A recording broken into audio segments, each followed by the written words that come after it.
Hello and welcome to SBR Videos. I'm sports handicapper Ian Cameron. We are going to take a look at the early week series taking place between Monday, April 25th and Thursday, April the 28th. Basically, you're going to get a bunch of four-game series during this period of time. We're going to take a look at a couple series. Now it's a little tricky to prognosticate this early in advance what's going to happen, but a couple of series early next week that have caught my attention. Chicago White Sox and the Toronto Blue Jays are going to square off at the Rogers Center, and it'll be an interesting series from this standpoint. Chicago starting pitching versus a Toronto Blue Jays lineup that's scuffling right now. Let's be honest. I mean, this lineup is just dramatically underachieving at a very alarming rate. I mean, it's just unbelievable to see just the struggles that we've gotten from the Toronto Blue Jays lineup, a lineup that was expected to be just one of the best in Major League Baseball. Haven't exactly played like it in the last little while. I mean, you look at their numbers recently. They're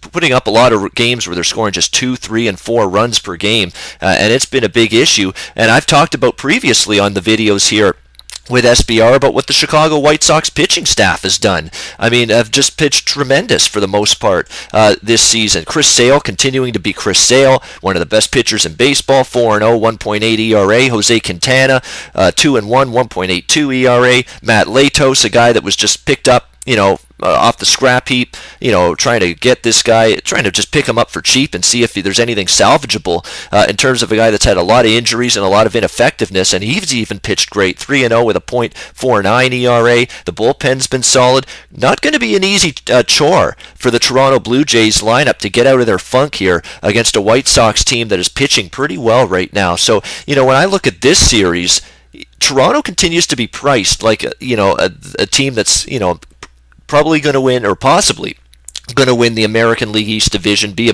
a factor in the postseason. Maybe that gives you some betting value on the Chicago White Sox in this series. Depends on what the line is, but Toronto, as of this video recording, has lost 3 in a row. They've not been hitting well whatsoever. The Chris Colabello scenario comes out yesterday where he suspended 80 games for violating the Major League Baseball's performance-enhancing drugs policy.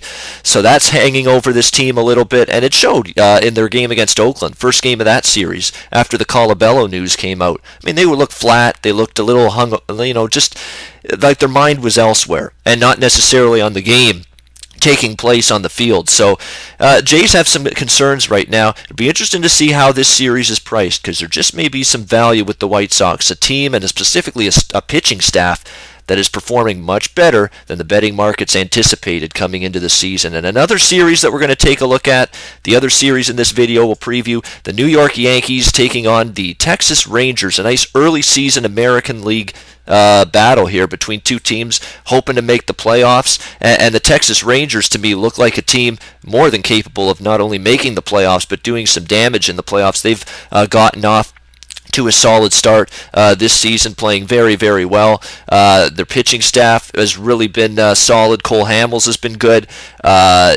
Derek Holland, to me, has been the big surprise in this Texas starting rotation. 2-0 with a 2.7 ERA. He's pitched well. As I mentioned, Hamels, the ace. Even A.J. Griffin has been serviceable, a guy that they got from Oakland. Martin Perez, a little bit, he's probably been the weak link, I guess you could say, in this starting rotation. And let's not forget, best is yet to come probably for Texas from a starting pitching perspective, because they are going to get Yu Darvish back at some point this season. And when that happens, look out. This Texas Rangers starting rotation could be quite good and could be a tough one to score runs in bunches against moving forward. So, and we know how good the lineup for this Texas team has been. Adrian Beltre hitting well, Elvis Andrus hitting well, Delino DeShields Jr., also solid production at the plate, especially of late. So there's a lot of positive signs here for this Texas team. The New York Yankees have not played great baseball prior to their win against Tampa on Friday night.